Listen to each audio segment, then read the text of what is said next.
The PTSD freak out. I don't know. I don't understand. Like, what part of leave me alone is just too much. Now, I have PTSD, so yeah, I always feel like women are out to get me, obviously. But that doesn't dismiss the fact that it's extremely uncomfortable for me. And so I'm going to talk about it because most people with PTSD, they suffer in silence. I say no, I put that on YouTube. So there's a record of every single point of it. But anyway, I'm in my room and I'm jacking off as I normally do, having a good old wank there. And sex toy, noisy, noisy, noisy, noisy, noisy. I go outside because I want to go for a walk, and there's a woman. For all intents and purposes, and because she looked like her, I'm just going to call her Avril Lavigne. But anyway, so young wannabe Avril Lavigne is outside my door while I'm trying to get out of it. But I was like, but that's fine, that's fine. I close the door behind me and I get to running, literally running away from this woman. And then I try to get an elevator and the lift wouldn't come.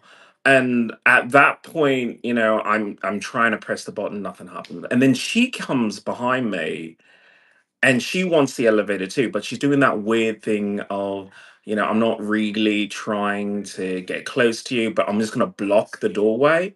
So I turn my camera on because she's on her phone, and I'm like, something is about to happen. And, both of us feel, and, I hate this. I hate this because on the other side of it, on the other side, it's you're a young girl and here's this bearded tan person with large muscles in your space.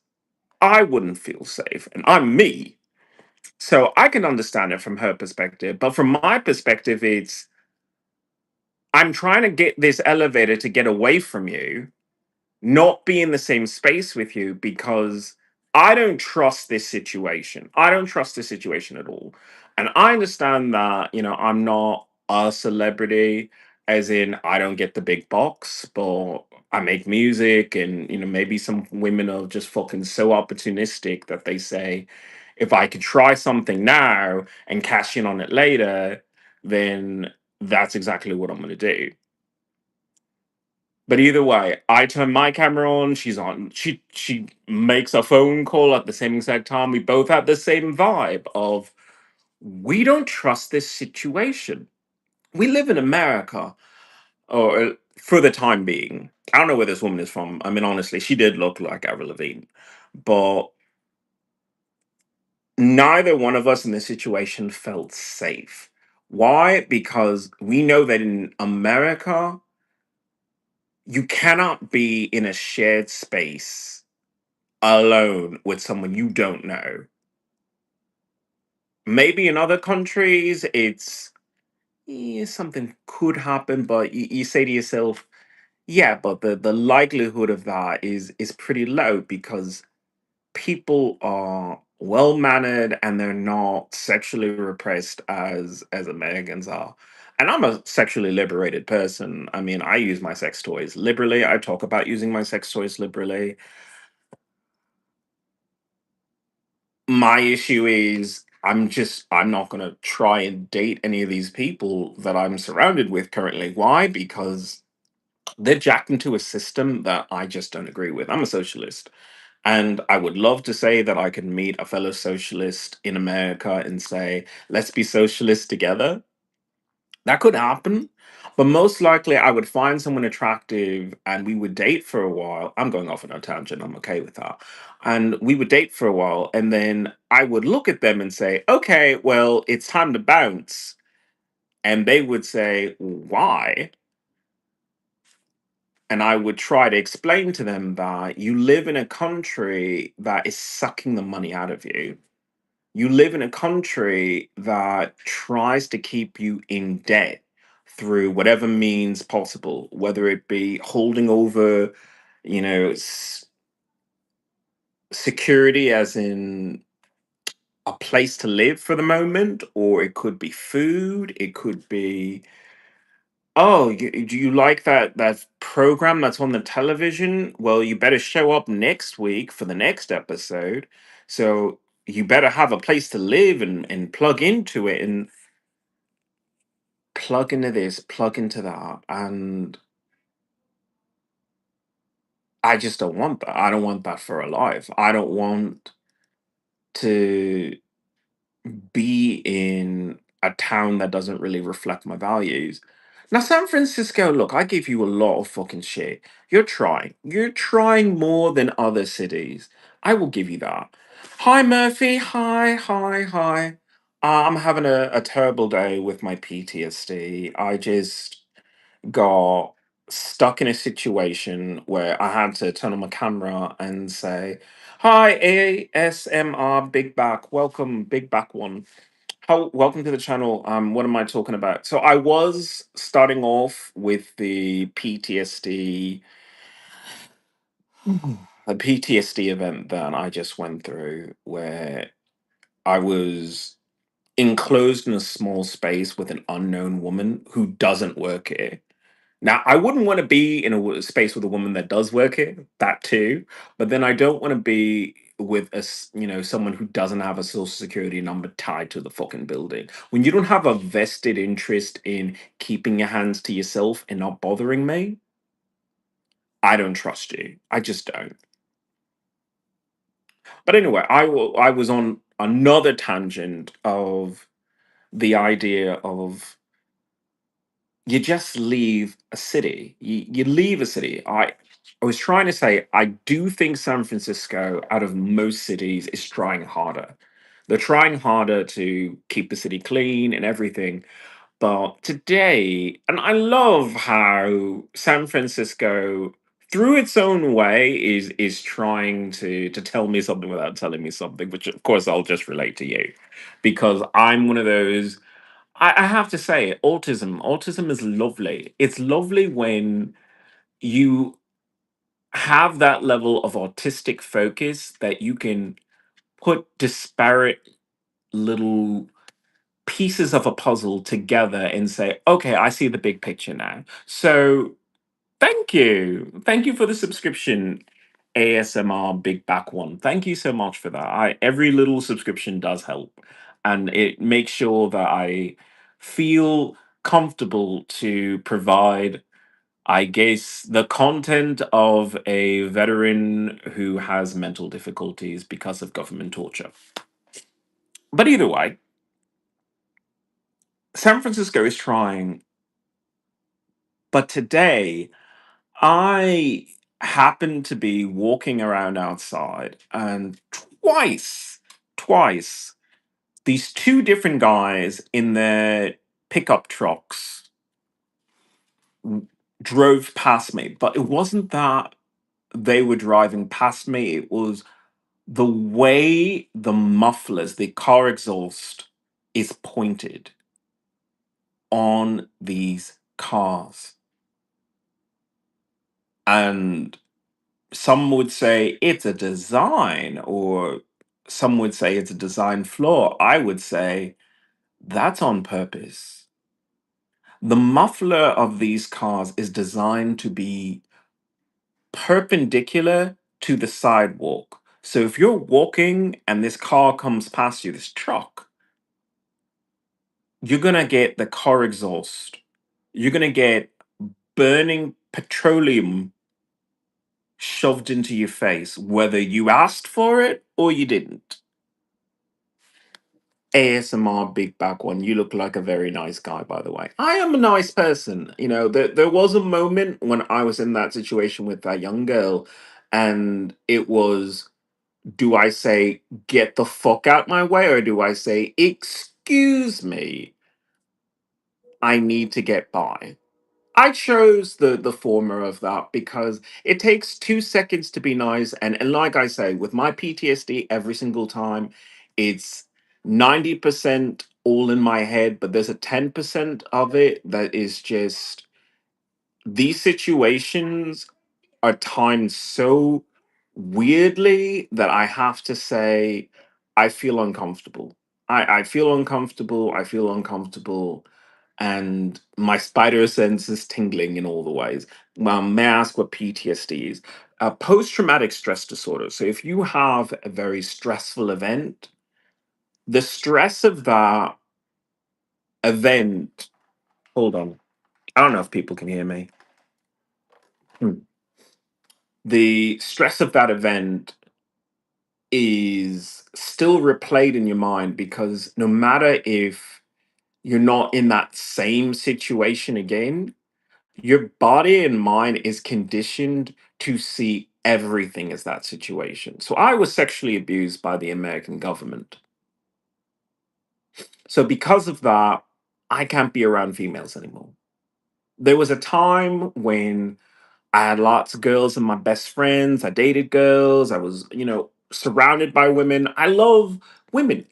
Like, this is the part that, like, fucking pisses me off because I spent my whole entire life surrounded by women and enjoying their presence, enjoying having women around, wonderful to talk to, beautiful things to look at, just wonderful experiences with women.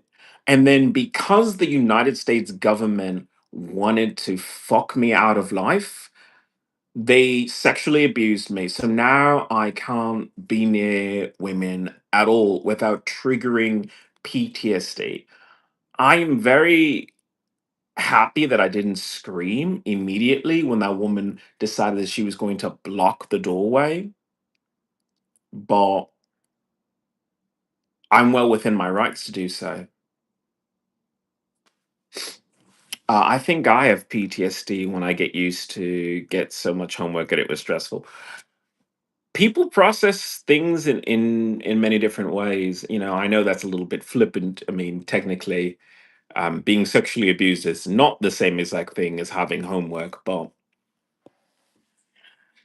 to each their own. I can't shame you for saying that when I'm talking about being afraid of having a woman in your space.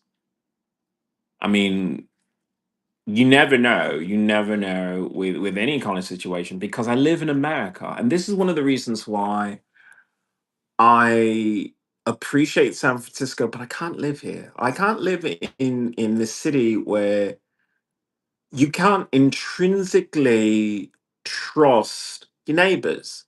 You can't say to your neighbors, "Hey, do you need to get by? Fine, come on by. You need to squeeze by me? Fine." I had to turn on a camera and I'm holding my service animals in the other just so I can say, you know what? You weren't groped. I wasn't groped. Nobody was groped here.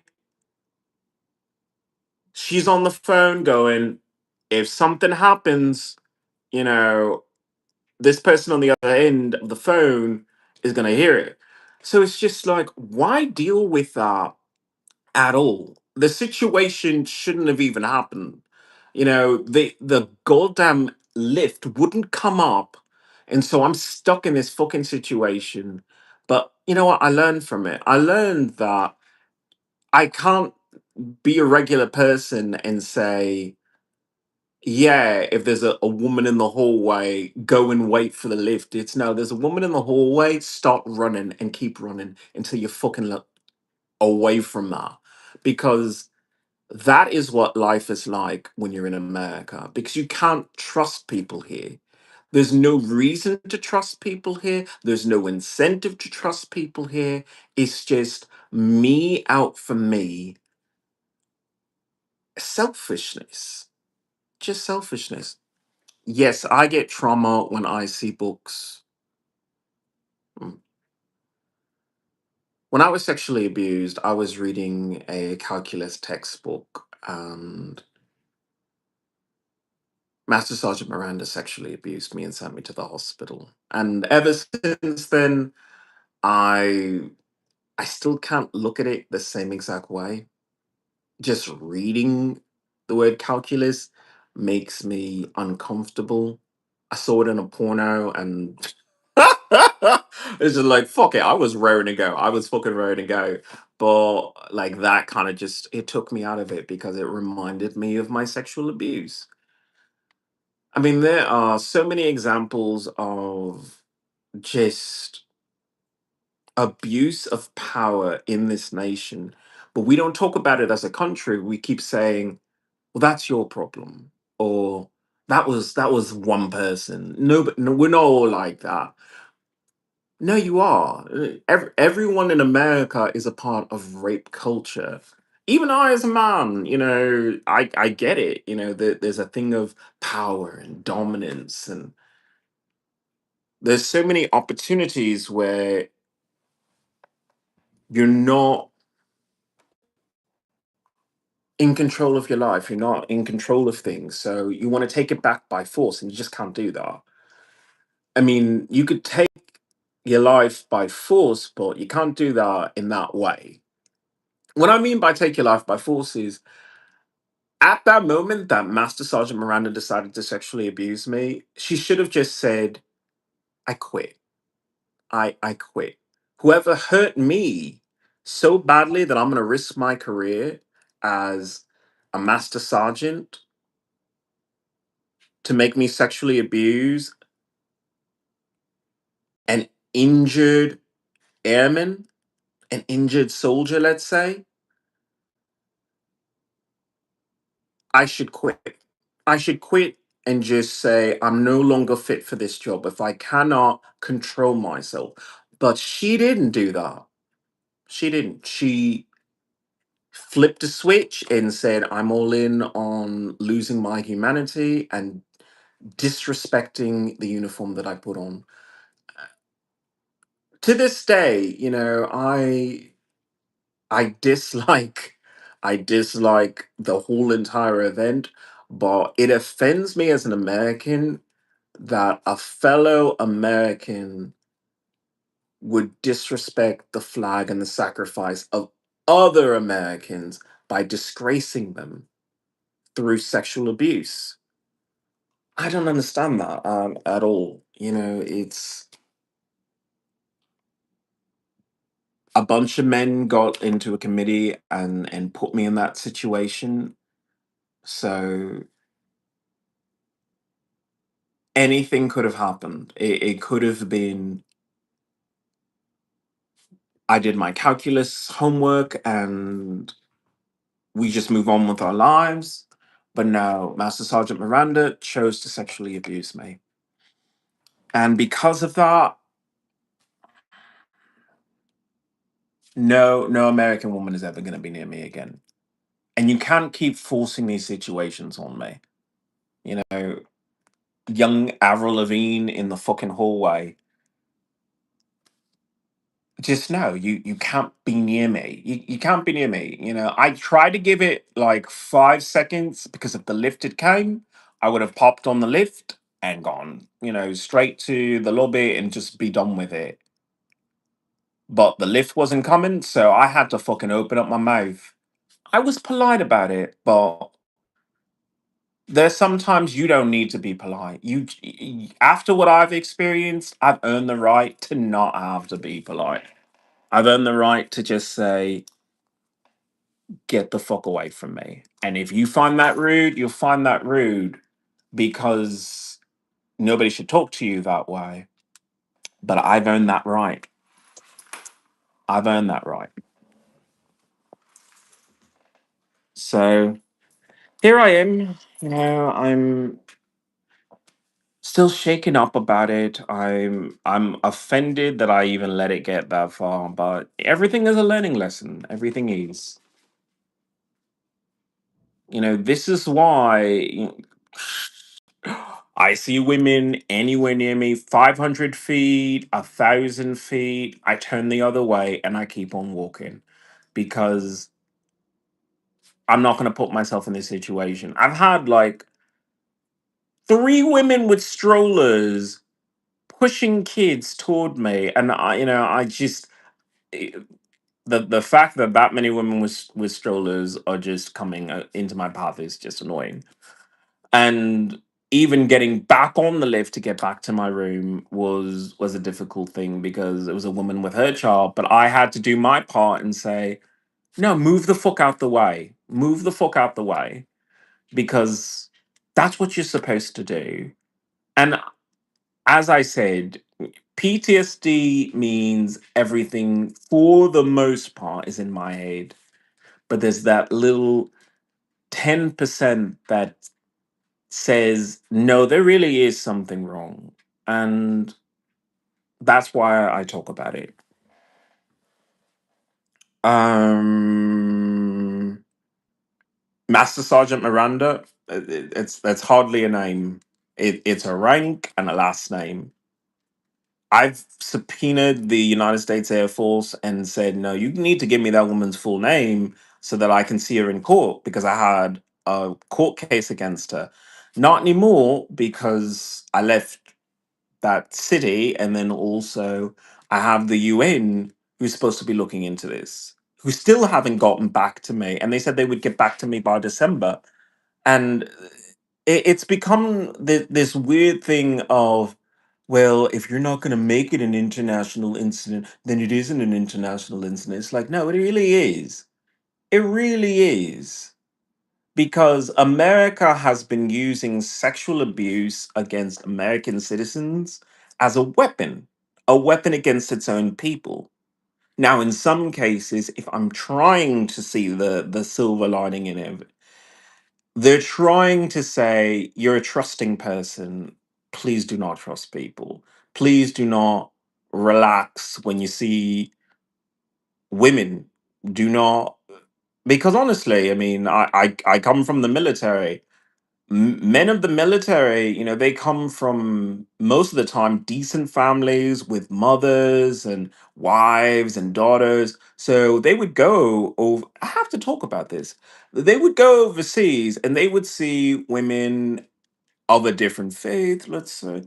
And, they would be conditioned to say, oh, well, you're a mother. You're probably a mother or wife, somebody's daughter, and they would relax. And the moment that they would relax, the women would move aside their fucking garments and pull a gun on them, or just blow themselves up, or say, hey, why don't you follow us this way, and then gun them down in the fucking alleys. This stuff happens to military men overseas, has happened for years. It happened in Vietnam, it happened in Korea. It's just military men don't see women as a threat most of the time because they've been trained in the arts of war. So they always say, if I have the presence of mind, I can overpower. It's like, you don't have the presence of mind because you see women as the fairer sex. You don't see them as cold blooded killers. Women kill. There are women in prison for murder. There are women in prison for beating their husbands. So I will never say thank you for sexually abusing me because that's just not who I am. But I will try and understand parts of it, parts of it, because that's the only way that I can keep myself fucking sane after being sexually abused by the American government. It's the only way. I'm going to address what you said there. I'm a communist. My dad was born in the Soviet Union. Okay, socialism and communism get a little bit confused.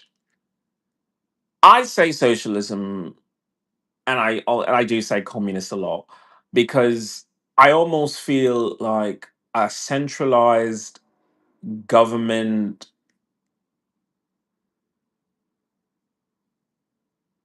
built upon uplifting the worker is a good idea. It's the future. It's what's going to happen eventually.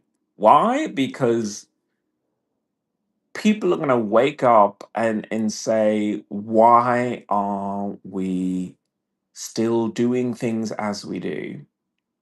Why are we still working in factories? Why are we still farmers? Why are we in a mine shaft chipping away at a rock called coal? Why are we on an oil rig? Why are we doing these things?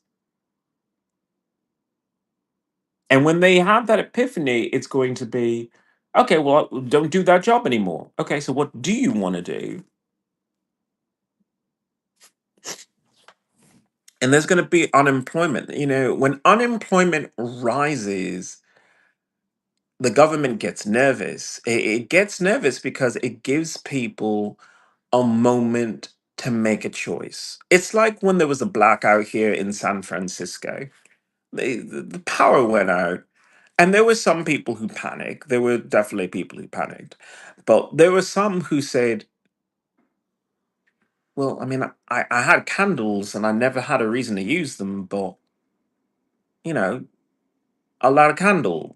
It's a scented candle. Oh my God, that smells amazing. All right. I'm not going to watch television. Maybe I'll just read and, remember to blow out the candle. But hey, I kind of like this. It's like watching a movie, but there's no picture or sound. But I'm really into this book. And then people start reading. Or, they turn to their partner and say, normally I just ignore you because I have a television to look at, but, I'm hot, you're hot, let's, get to fucking. And you enjoy your time together.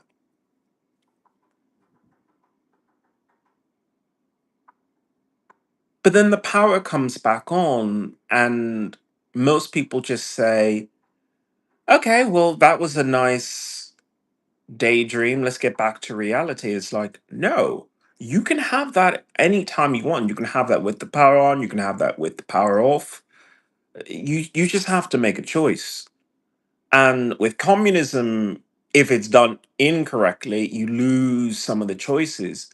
But communism is supposed to be enlightened people throughout the entire country, or whatever this group is, decide things together. They share things together. They recognize that you don't need 20 different kinds of mustard or ketchup manufacturers.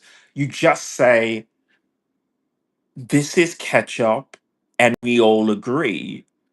And people nod their heads and say, yeah, I guess it tastes like that. And they move on with their lives. And the price of it just plummets. If done correctly, you still have a reason to maybe use money.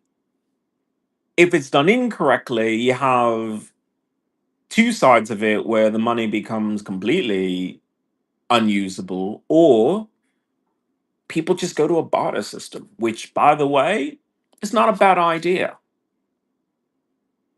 People like teachers keep complaining, you know what? I'm not being paid enough for my job. I have to teach kids and then I have to dodge bullets. Go fuck yourself. Why the world? Why in the world do I have to fucking do this without saying hazard pay? Saying to these parents, I have to deal with your nasty fucking children every fucking day. I don't want to call them that, but now that bullets are fucking flying, fuck you for sending your ill-mannered fucking kids to come to my classroom every fucking day. And then when the bullets start flying, I'm supposed to be the one who's no and dive in front of bullets in front of for them? For them? No. No. Fucking pay me more.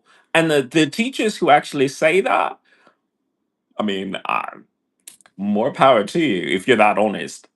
But be that honest because you should be paid that much. You should be paid more, or you should be in an environment where you're respected enough to get the true value of things.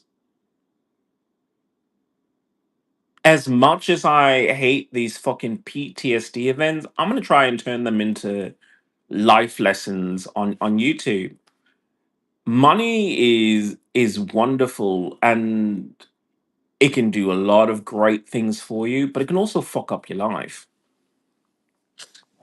My goal in life right now is to try and make enough to take care of the things that I need to take care of, but maybe not feed into to a system anymore. I mean, it's the reason why I stopped going into San Francisco. It's because it's a lovely city, but it's a city that pretty much mugs you. Every chance they get, they take a little money from you. It's like, you want to come into our city? It's like you're gonna have to pay. You're gonna pay for tolls if you use a car. You're gonna have to pay for buses. You're gonna have to pay for cars. You're gonna have to pay for bridges. You're gonna have to pay for this. Oh, you want food? Oh, you have to pay for that.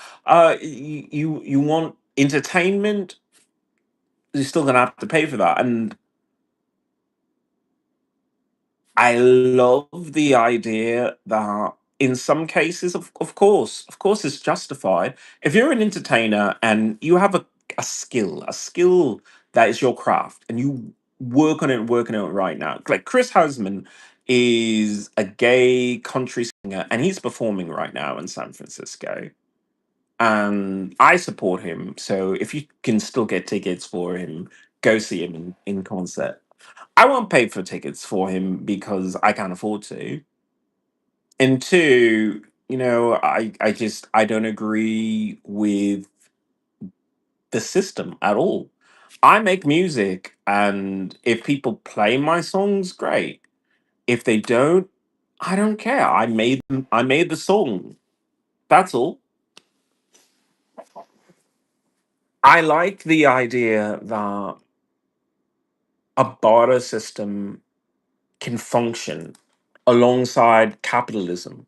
That you could say to yourself, what do I really need in life? Some people say I need a bigger screen, or I need OLED, or I need virtual reality. I have all three. But beyond that, I need simple things. I need food. I need actual nutrition. When you are of the mindset of, I can't just shove anything in my mouth, I have to put high quality food in my body if I want my body to function properly, it becomes expensive. It really does. And it shouldn't be, but it can be quite expensive to eat properly.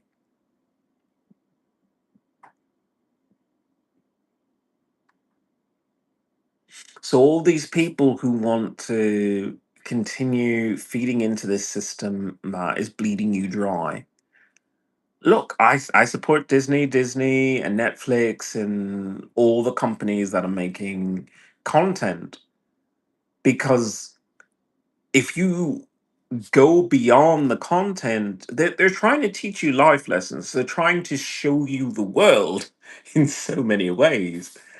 But most of the time, they're just distracting you from life, from who you could be if you gave a second to yourself to say, what do I want? And when I think about what I want freedom. I want the kind of freedom that a city can never give, because you have to build it. You have to build a town where people are safe again, where they have a vested interest in each other. Maybe not you sit down and you have tea every day, but the idea of a communal meal, or having any sort of shared projects together, like a community garden, I don't know, means that for the most part, you have some sort of camaraderie with people, and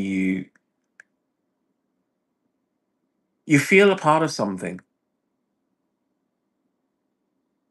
I'm in a place right now where every week, pretty much new people every fucking week. I want to say fungal week. I'm like, ugh. I'm just completely exhausted after PTSD flare ups. And that's what I consider them. It's just flare ups because it's never. Can I just enjoy this bit? Because I was trying to say, it's like right before this wannabe Avril Lavigne shows up out my door, I was having myself a fucking great wank. I had sex toys, porn going. It was the whole fucking shebang. And now I'm gonna go back to that, but it's gonna be like super fucking difficult. It's like super fucking difficult. Like I don't even know if I can even go back to it today, but should I feel inclined, I'll get back to it. But the idea that socialism in America could happen gives me hope. It does. You want to see something more because people in California are waiting for the world to end. They're waiting for the world to end because then they have an excuse to say, "Oh, well, we were right. Everything that we do here was right. Look at the whole country is falling apart and we're still here." It's like that's a shitty fucking attitude. Number one. And number two, you're not even in the right space. You're not even in the right space to move into the future. Because you are still of the mindset of cars are using petroleum, the environment doesn't really matter. And to all those people who have a petition for the resignation of Governor Gavin Newsom. And by the way, I have signed several of those petitions. The man's still there. The man has a podcast. If you really want to, you could always reach out to him verbally or through the podcast or starting your own podcast. But here's another thing. Why don't you just do his job? If you really wanted him out of office, you would do his job for him. Because once you start doing the job of a politician, you take the power away from politicians because you realize they never had any power.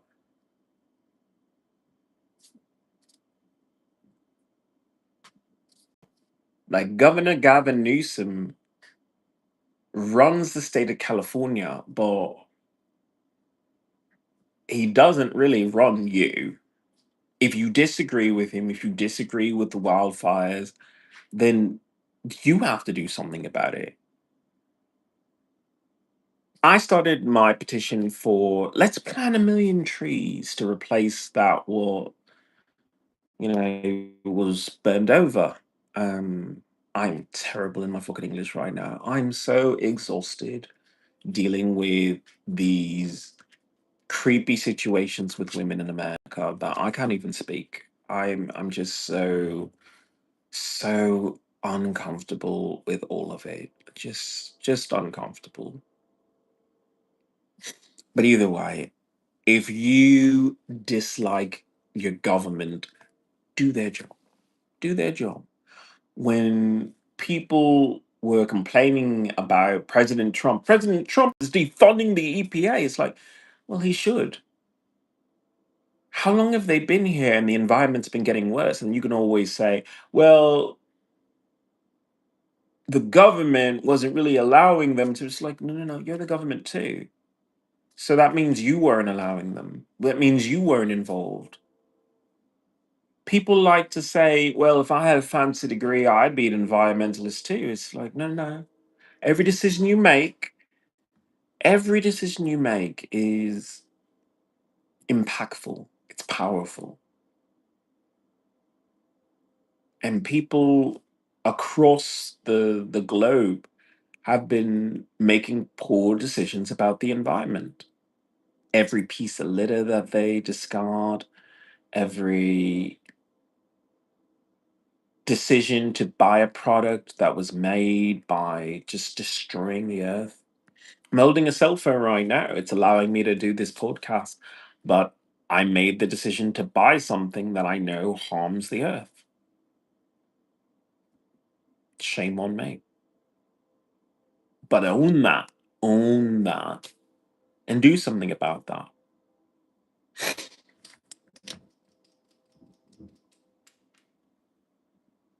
I dislike California because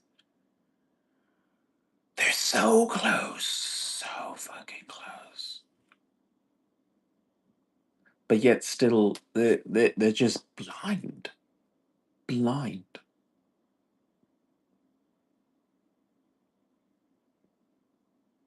To them, it's, well, with the amount of smog that we put up, we actually have a great defensive array against prying eyes and also cosmic radiation. So, that's a thing California is very, very proud of. But the only problem is, you still breathe air. You don't think you do, but you do. You haven't evolved that far. Some of those people think that they're ascended creatures, and I call myself a mutant all the time. It's like I'm a mutant, but I still breathe air. So yeah,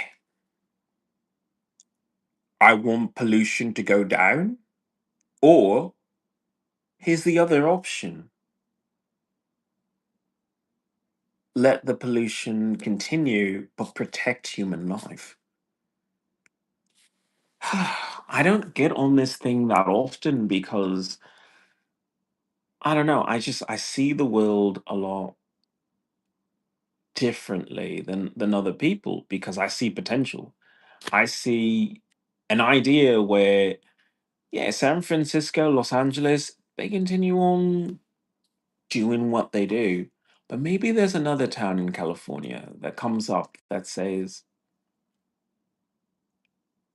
we just don't have cars. We we move past it. We realize that you don't travel,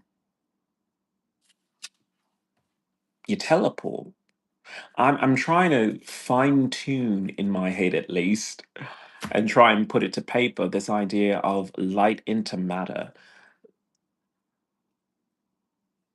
because I think that that is where we need to go, because we have space programs that are spending a lot of money and a lot of resources on really bad science. And the bad science is gravity is a limiting factor. It's like, no, it isn't. Even light has to somewhat bend because of gravity, but it moves a lot faster.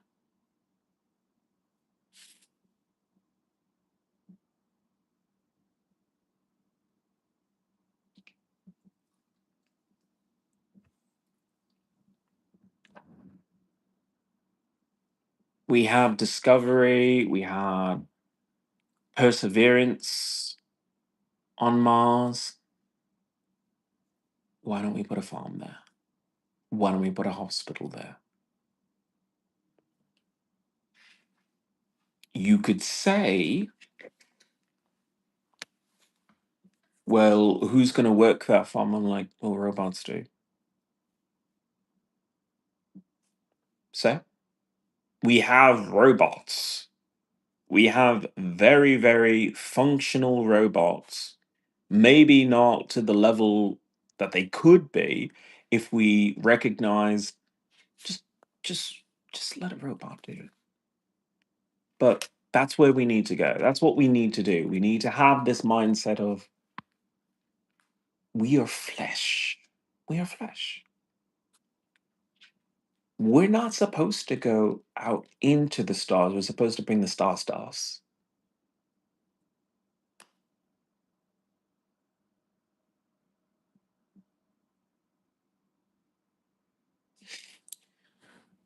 So, a brand new town, a new town where there just aren't any cars.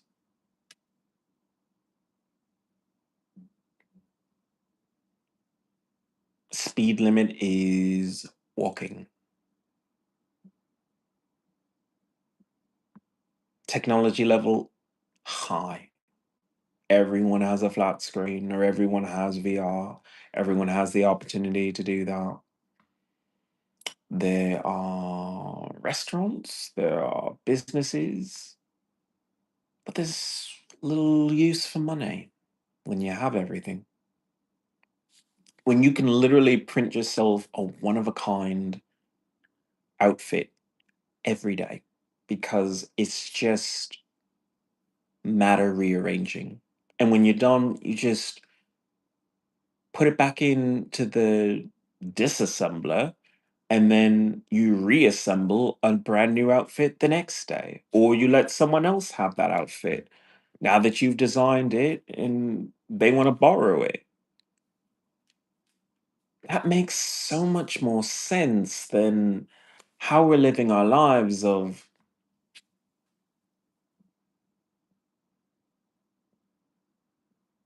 spending it on clothes and food when you're not spending it on health because you just don't have the presence of mind to focus on it. You have everything distracting you.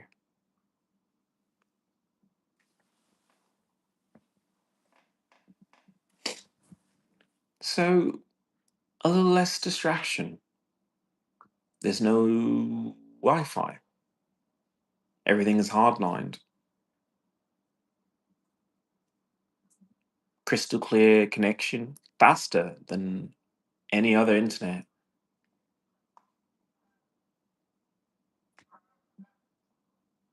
I think we'd be okay. It might take a little adjusting, but I think you could evolve or adapt to learn to love that. You go outside and the sun doesn't burn you anymore because you have a weather shield,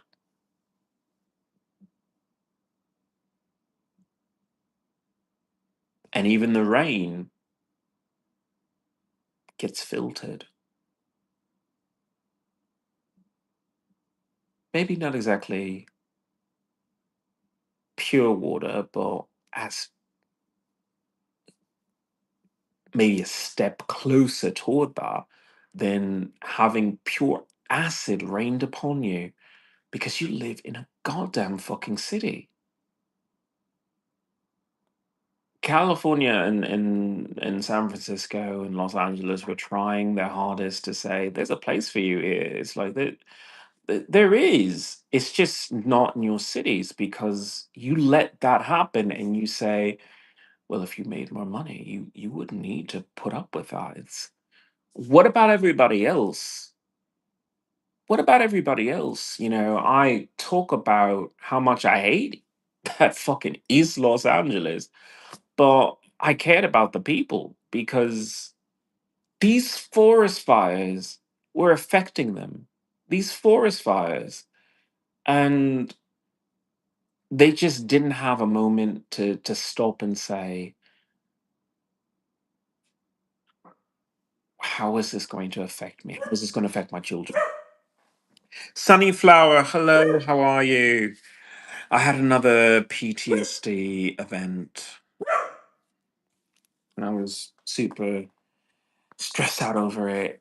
I was once again placed in a situation where, number one, I had to talk to someone, and, oh, you're not okay? I'm sorry to hear that.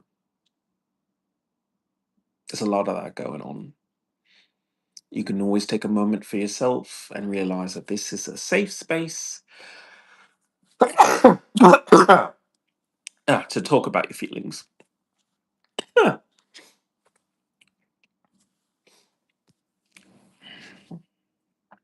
One thing I've learned about not feeling okay,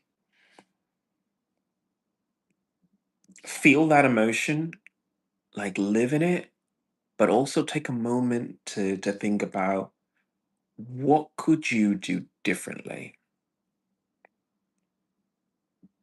Or do you have to be in that situation again? Oh, I'm sorry. My my allergies are just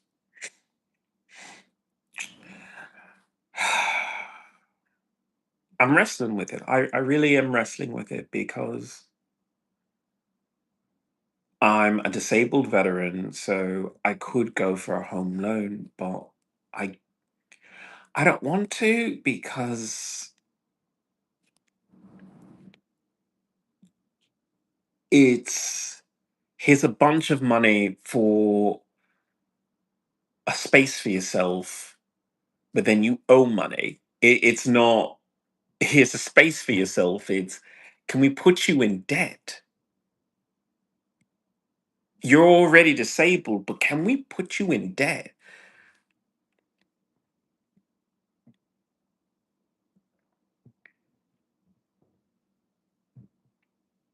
Can't agree with that. I realize that there's a part of it that's well, don't you need a place to live? Don't you want a space to yourself? It's like, of course I do. But I want it on my terms. I want it on my terms because my money is my money. So I'd almost say I would rather not use the VA loan because I really don't want to be in debt because they would give you, oh, you want a $3 million home? Oh, like here's a $3 million home. Okay, well you owe 5,000 or $10,000 a month to pay that off over the next 30 years. It's like, well, I don't know if I can do that. It's like I don't get that much. And they say, well, didn't we give you a home? And even if you cashed out on your home, you might get 2.5 out of that 3 million, but you're not going to get the 3 million back. Most likely. And even if you did, you'd have to just hand it right back to them. So there has to be something else, which is why I go back to why don't you just build a new town? You can do that. You could always do that. All these people who go and say, I hate the governor, I hate the mayor, I hate this, I hate that, then be the mayor, be the governor. You know how North Dakota became North Dakota? It was the Dakota Territory, and they said, we don't agree with what you're doing over there. And I know that we're just a little bit north of you and we're technically neighbors, but we just don't agree with you. And so we're going to have a different state. And California, I just don't agree with you on certain things. So maybe it won't be a brand new state right away, but it starts with the town. It starts with the town that says, I disagreed fundamentally. It offends my soul, some of the things you do. So I don't want to be you anymore. I want to be something different. So maybe California needs to do some soul searching. What are we talking about?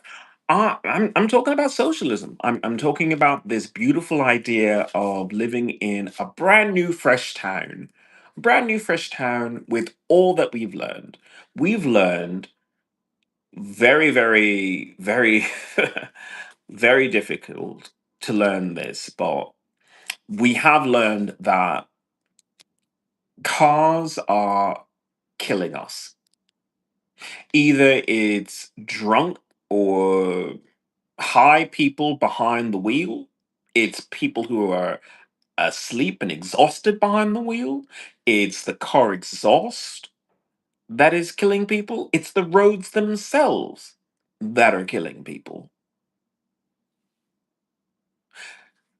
I have a petition, change.org/clear LA smog. I will mention it every single chance I get because I went about things a little differently. Instead of saying, okay, everybody has to have an electric car. You have to have an electric car. This person has to have an electric car. Everybody electric cars. I say, fuck it.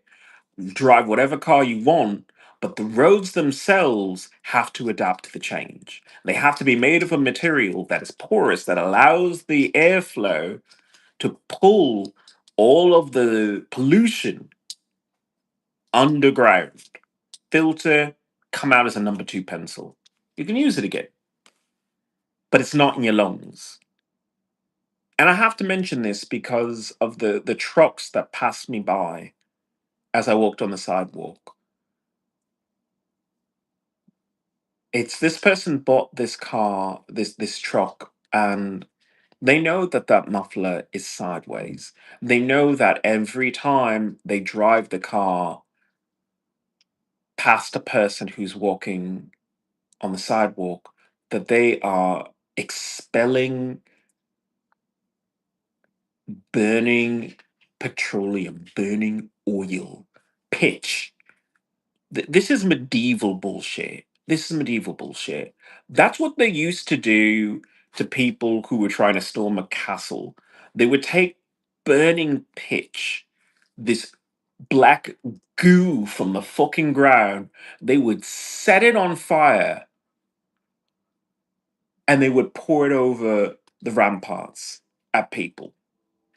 Now, I understand that this is class warfare at its finest because it's not, I'm going to take a scimitar to your fucking head.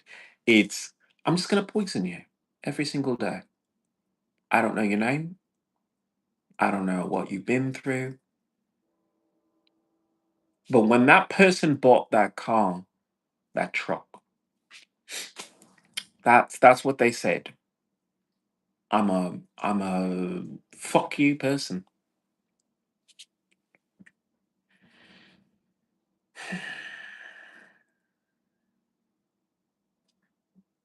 So change.org/clear LA smog was going to change that by saying that person's a horrible person. Horrible. Why don't we just make it so that that doesn't affect you anymore? Just change the roads, raise the sidewalks. Fuck it, make the sidewalks brand new again.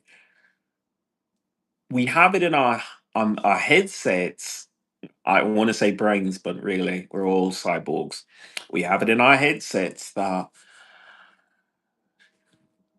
transportation is just inconvenient for you. For you. It's inconvenient for you. Put up with it. Oh, there's a pothole. Fucking get over it. That's just what we do. We have potholes. What you gonna do? You're gonna repair it every single day? Huh? Huh? But you should have repaired it. There was a whole crew there the last time you repaired it. What the fuck were you doing? What did you use? Did you use the material that you knew was going to break down so that you would have a reason to bring these people back again? This is why I dislike aspects of America and California because you're keeping around jobs like that where you could say, if you like just lifting heavy stuff, why don't you just work in a garden? Well, why don't you,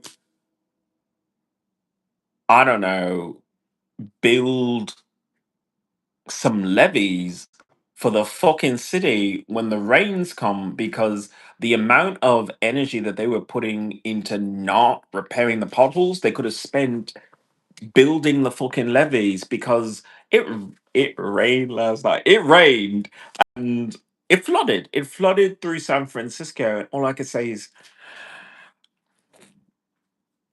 this your first flood? Is it your first? Or is this like the third or fourth time that you've experienced it, but the city's experienced it for I want to say, century or more.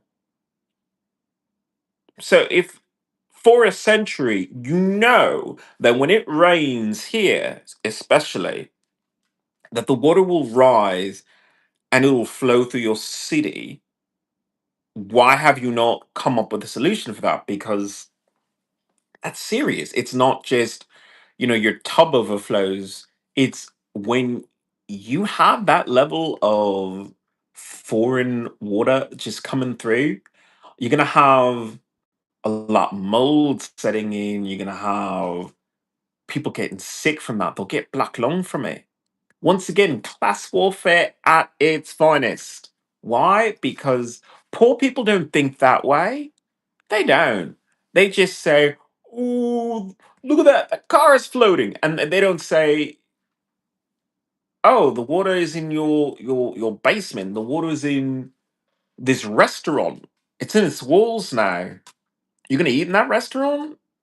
Because every little chance that that mold can get to spread, it's going to spread directly into you. And yet, still, all of the Department of Health is going to say, well, we need to keep business going. So I guess we're not going to, after a major crisis, reevaluate health standards, as is their fucking job to do. They don't think that way, and nobody calls them on it because, like I say, when you're poor, when your life is from day to day, I'm so exhausted, I'll go to the first restaurant that shows up in my vision, and I don't have time to cook because I work all day and I have to pay that bill, pay that electric bill, pay that phone bill. So I'm exhausted all the time. I can't think about mold in restaurants here in San Francisco and whether or not it's illegal to serve food after a major disaster like that. I can't think of that, but I do. I certainly do. So that's why I'm still pissed at these people for fucking stealing food from me. When I knew for a fact that when this flood happens, that it's flooding into all of these restaurants here, and they can't do anything about it because nobody really goes to restaurants anymore. So their revenue is down. So how likely are they to say, you know, we're going to put up brand new walls and just renovate everything, but you know we didn't have enough money. Oh, the flood came through and now there's mold behind those walls now. Oh, geez willikers. No, they're not going to do anything. They're just going to say open for business. Open for business after something like that is, it's criminal. It's absolutely criminal because every time,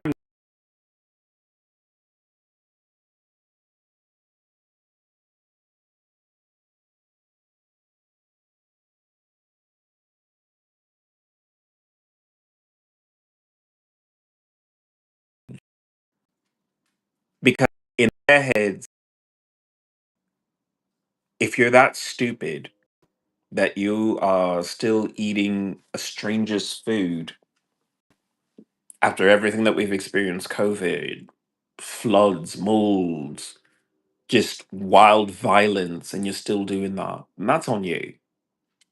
You're being an idiot and you suffer the consequences for that.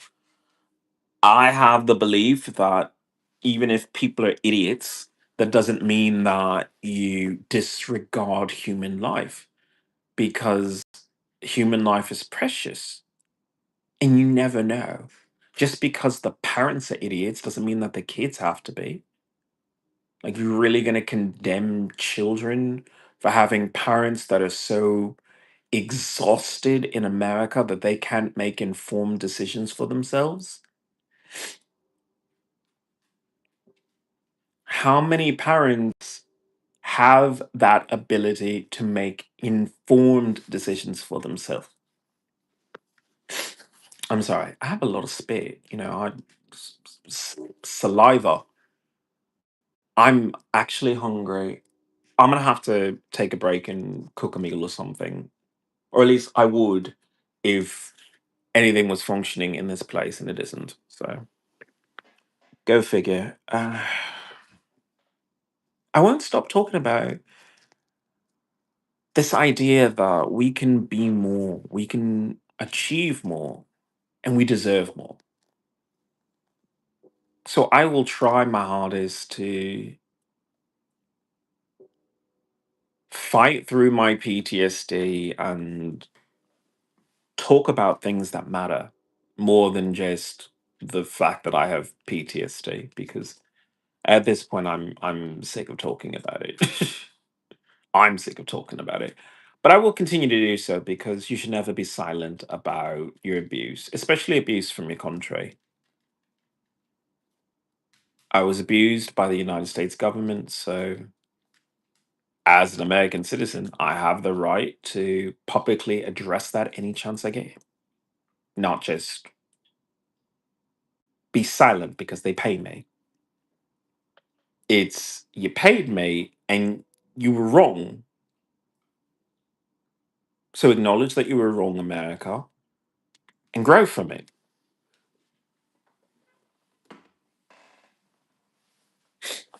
I would like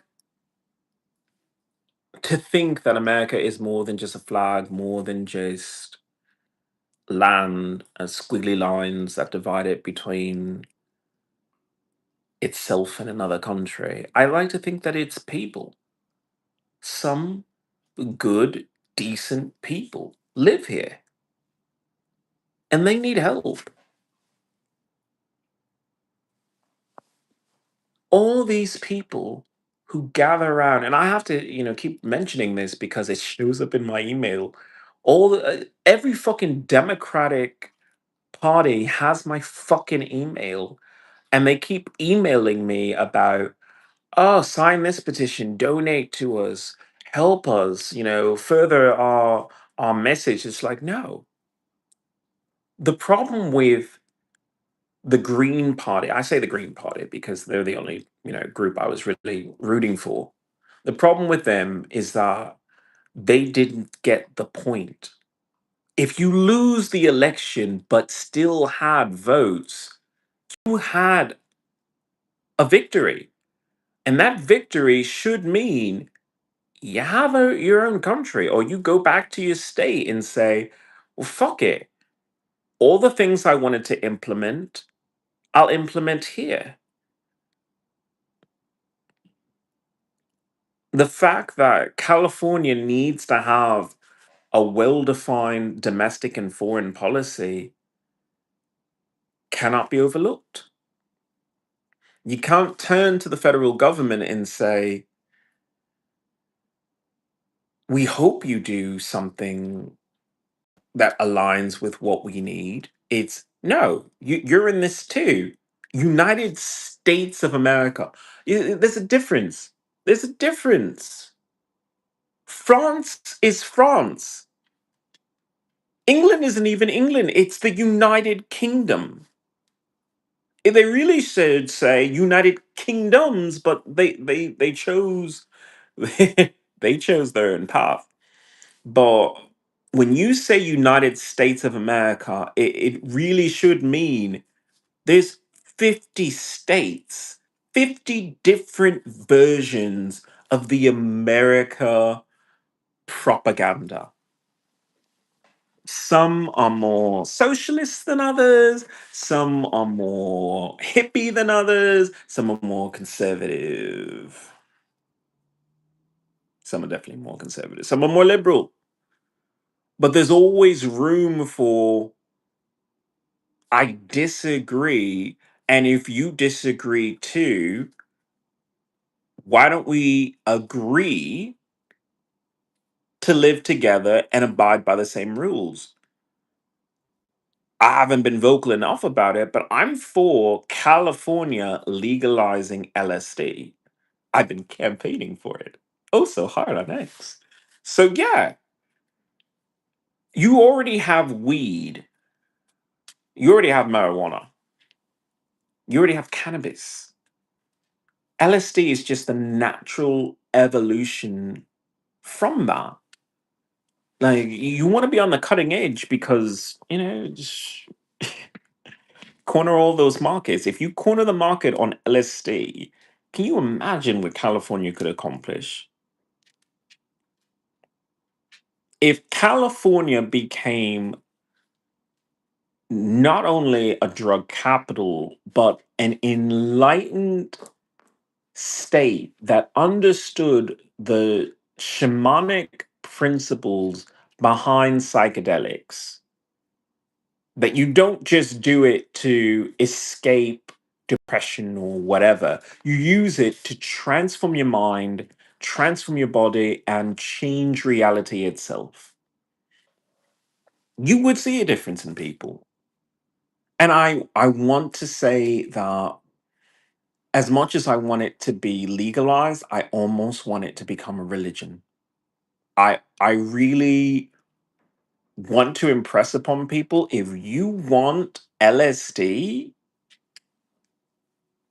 we need to have an LSD church. We need to have an LSD experience where you can be guided by a shaman to have the best experience that can change your life, show you different dimensions, just wonderful, wonderful things. And I can do that probably in California. I don't know if I could do that in another state.